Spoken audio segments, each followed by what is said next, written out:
Hello everyone, আশা করি সবাই ভালো আছেন আর আমরাও ভালো আছি। ছোট্ট একটি মিনি ব্লগ নিয়ে চলে আসলাম আপনাদের মাঝে।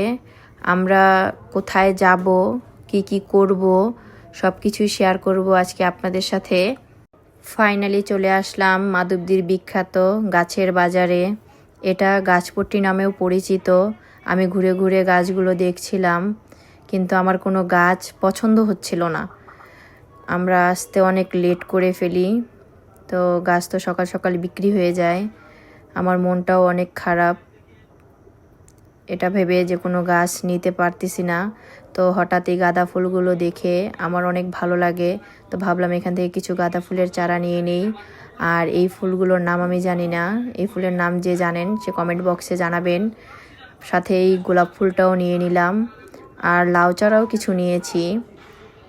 এই তো বাড়ির উদ্দেশ্যে রওনা দিয়ে দিলাম। বাসায় চলে এসেছি, আর আমার ভিডিওটা দেখার জন্য সবাইকে অসংখ্য অসংখ্য ধন্যবাদ।